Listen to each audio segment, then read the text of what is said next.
વડાપ્રધાન નરેન્દ્ર મોદીના સુરત આગમનને લઈને શહેરમાં વિશેષ તૈયારીઓ કરવામાં આવી રહી છે। પર્યાવરણ જાગૃતિનો સંદેશ આપવા માટે સ્થાનિક કલાકાર દ્વારા વિશાળ રંગોલી તૈયાર કરવામાં આવી છે।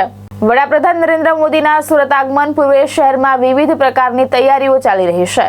તેના ભાગરૂપે સ્થાનિક કલાકાર દ્વારા પર્યાવરણ સંરક્ષણનો સંદેશ આપતી વિશેષ રંગોળી તૈયાર કરવામાં આવી છે। આ અદ્ભુત રંગોળી તૈયાર કરવા માટે કલાકારે સતત 2 દિવસ સુધી ભારે જહેમત ઉઠાવી હતી।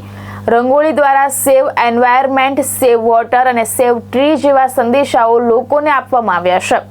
પર્યાવરણનું જતન, વૃક્ષોનું સંરક્ષણ અને પાણીના બગાડને અટકાવવા માટે રંગોળીના માધ્યમથી જનજાગૃતિ ફેલાવવાનો પ્રયાસ કરવામાં આવ્યો છે।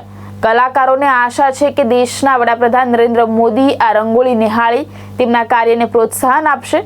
પર્યાવરણ દિવસની પૂર્વ સંધ્યાએ તૈયાર કરાયેલી આ રંગોળી લોકોનું પણ ધ્યાન આકર્ષિત કરી રહી છે। મારું નામ મમ્મી દાનેજા છે। જમિતાબેન, તમે શું બનાવ્યું છે અને શા માટે અને શું મેસેજ આપ્યો છો?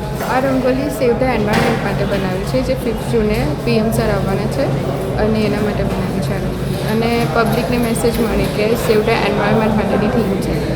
રંગોલી બનાવવામાં કેટલા દિવસ લાગ્યા છે અને શા માટે રંગોલીને કેટલો ખુશીનો આનંદ છે? આ રંગોલી બનાવવા માટે 2 દિવસ લાગ્યા છે અને નેચરલ પર રંગોળી છે। આ રંગોળી એની ડિટેલ્સ અમે ક્રિએટ કરી છે, જેમાં હેન્ડ્સ, અર્થને બધું બતાવ્યું છે। કેટલા ફૂટની રંગોલી છે?